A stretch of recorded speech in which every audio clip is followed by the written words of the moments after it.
हाय people, कैसे हैं? आज जो है सामान्य ज्ञान का 60 से 70 क्वेश्चन आप लोग को बताएंगे। सारा क्वेश्चन देखिएगा। बिहार एसआई एग्जाम में अगला बार जो होगा सभी क्वेश्चन आ जाएगा। क्वेश्चन 1, चाणक्य का अन्य नाम था विष्णुगुप्त। निम्नांकित में से किसकी तुलना मैकियावेली के प्रिंस से की जाती है? कौटिल्य का अर्थशास्त्र। वह शासक कौन था जिसने राज सिंहासन पर बैठने के लिए अपने बड़े भाई सुसीम की हत्या की थी? इसका आंसर होगा अशोक।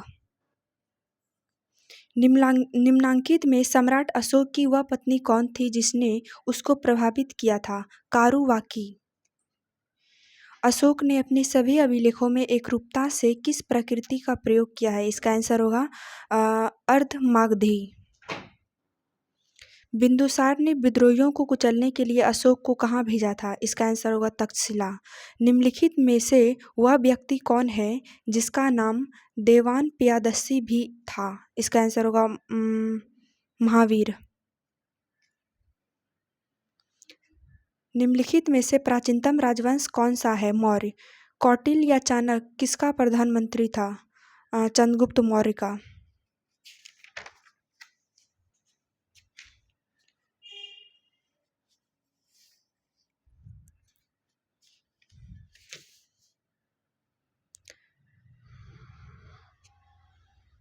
कलिंग विजय के उपरांत अशोक महान ने निम्नलिखित किस धर्म को अंगीकार कर लिया था? बौद्ध।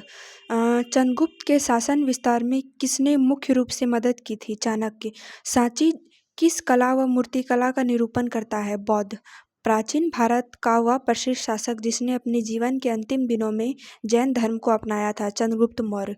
मौर्य साम्राज्य की स्थापना किसने की? चंद्रगुप्त मौर्य।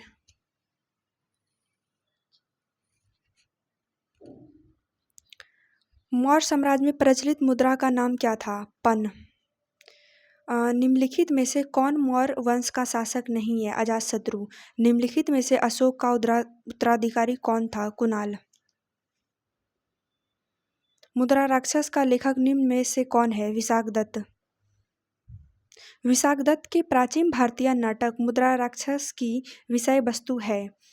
इसका आंसर होगा चंद्रगुप्त मौर्य के समय राजदरबार की दुर्भिसंधियां के बारे में। मालवा, गुजरात एवं महाराष्ट्र किस शासक ने पहली बार जीते? चंद्रगुप्त मौर्य। किसने सहिष्णुता, उदारता और करुणा के त्रिविध आधार पर राजवंश की स्थापना की? अशोक। निम्नलिखित किस शहर में अशोक के शिलालेख नहीं है? पाटलिपुत्र। अर्थशास्त्र का लेखक समकालीन था? चंद्रगुप्त का। नंद वंश के पश्चात मगध पर किस वंश ने शासन किया? मौर्य।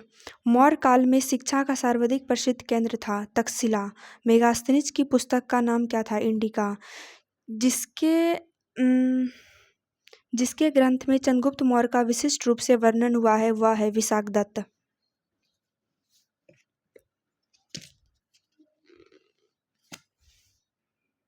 वह स्रोत जिसमें पाटलिपुत्र के प्रशासन का वर्णन उपलब्ध है? इंडिका। अशोक के शिलालेखों में प्रयुक्त भाषा है प्राकृत। निम्नलिखित में किस मौर्य राजा ने दक्कन की विजय प्राप्त की? चंद्रगुप्त। मेगास्थनीज ने भारतीय समाज को कितनी श्रेणियों में विभाजित किया? 7।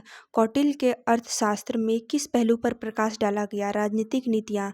निम्न में से कौन सा क्षेत्र अशोक के साम्राज्य से सम्मिलित नहीं है? श्रीलंका।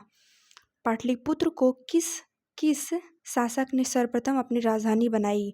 चंद्रगुप्त मौर्य। पाटलिपुत्र में स्थित चंद्रगुप्त का महल मुख्यतः बना था लकड़ी का।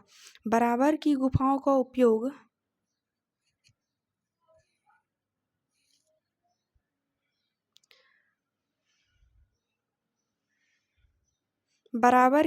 का उपयोग किसने आश्रयगिरी के रूप में किया? आजीविकों ने। किस अभिलेख से यह साबित होता है कि चंद्रगुप्त का प्रभाव पश्चिम बंगाल तक फैला हुआ था? रुद्रदामन का जूनागढ़ अभिलेख। केवल वह स्तंभ जिसमें अशोक ने स्वयं को मगध का सम्राट बताया? भाब्रू स्तंभ। प्रथम भारतीय साम्राज्य स्थापित किया गया चंद्रगुप्त मौर्य द्वारा। उत्तरांचल में अशोक का एक शिलालेख स्थित है कालसी में। सांची का स्तूप किसने बनवाया? अशोक। अशोक के शिलालेखों को पढ़ने वाला प्रथम अंग्रेज कौन था? James Prinsep. कलिंग युद्ध की विजय तथा क्षत्रियों का वर्णन अशोक के शिलालेख में है। किस शिलालेख में है? 13वें शिलालेख में। प्रसिद्ध यूनानी राजदूत मेगास्थनीज भारत में किसके दरबार में आए थे? चंद्रगुप्त मौर्य। चंद्रगुप्त मौर्य ने सेल्यूकस को कब पराजित किया? 305 ईसा पूर्व में। निम्नलिखित में से कौन सा राजा प्रायः जनता के संपर्क में रहता था? अशोक। अशोक ने 261 ईसा पूर्व में कलिंग को जीतने के बाद क्या किया?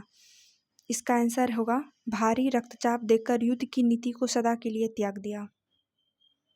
अशोक के अधिकांश अभिलेख किस भाषा व लिपि में है? प्राकृति व ब्राह्मी। किस ग्रंथ में चंद्रगुप्त मौर्य के लिए निम्न कुल शब्द का प्रयोग किया गया है? मुद्रा राक्षस। मौर्य नरेश के बारे में निम्न में से कौन सा कथन सही है? उन्होंने विकास किया था। पहला ऑप्शन है संस्कृति, कला व साहित्य। दूसरा ऑप्शन है सोने के सिक्के। तीसरा ऑप्शन है प्रांतीय विभाजन और चौथा ऑप्शन है हिंदू कुश तक साम्राज्य। इसका आंसर होगा 1, 2, 1, 3 और 4।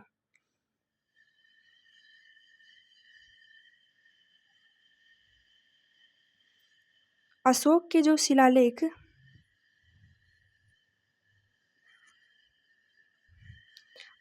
जो शिलालेख संगम राज्य के बारे में हमें बताते हैं उसमें शामिल है दूसरा और 13वां शिलालेख।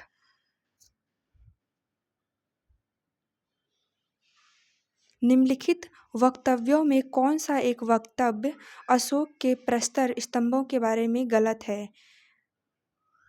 पहला ऑप्शन है इन पर बढ़िया पॉलिश है। दूसरा ऑप्शन है ये अखंड है। तीसरा ऑप्शन है स्तंभों का सेप्ट शुंडाकार है और चौथा ऑप्शन है ये साहित्य संरचना के भाग हैं। इसका ऑप्शन डी होगा, ये साहित्य संरचना के भाग हैं। श्रीनगर की स्थापना किस मौर्य शासक ने की? इसका आंसर होगा अशोक। कुछ आप लोग को जो है ना प्रांत बताएंगे, यानी कि राज्य, उसका राजधानी, राज्य और राजधानी बताएंगे। उत्तरापथ जो प्रांत था उसका राजधानी था तक्षशिला। दक्षिणापथ प्रांत का राजधानी स्वर्णगिरी था और अवंती राष्ट्र का राजधानी उज्जैनी था। प्राची यानी कि पूर्वी प्रदेश का राजधानी पाटलिपुत्र था। किस ग्रंथ में शूद्रों के लिए आर्य शब्द का प्रयोग हुआ है? अर्थशास्त्र। अशोक ने अपने राज्याभिषेक के चौथे वर्ष में निग्रोध के प्रभाव से प्रभावित होकर किससे बौद्ध धर्म की दीक्षा ली? उपगुप्त।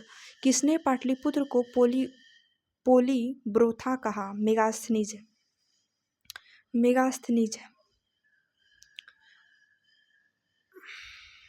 मौर्य काल में अग्रनोमाई किसे कहा जाता था? सड़क निर्माण अधिकारी को।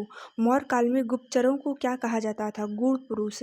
किस श्रीलंकाई शासक ने अपने आप को मौर्य सम्राट अशोक के आदर्शों के अनुरूप ढालने की कोशिश की? तिष्य।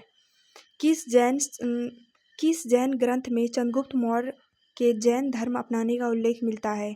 परिशिष्ट पर्वन। किस महीने में मौर्यों का राजकोषीय वर्ष आरंभ होता है? आषाढ़ यानी कि जुलाई।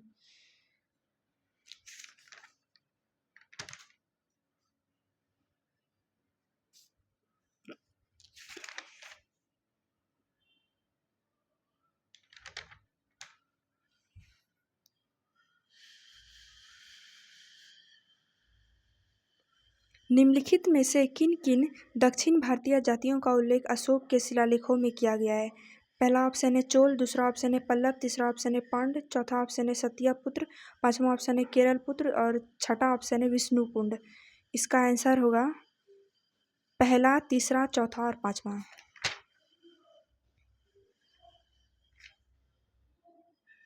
अशोक के बारे में जानने के लिए सबसे महत्वपूर्ण स्रोत है शिलालेख। अशोक के काल में कौन सी लिपि दक्षिण भारत में प्रवर्तित हुई थी? ब्राह्मी। पीपल 70 से 80 क्वेश्चन कंप्लीट हो गया है। अब अगला वीडियो आप लोग को आगे का बताएंगे। बिहार एसआई में आने वाला क्वेश्चन है, आप लोग याद कर लीजिए। अगला बार जो एग्ज़ाम होगा उसमें आएगा, हेल्प पूरा होगा।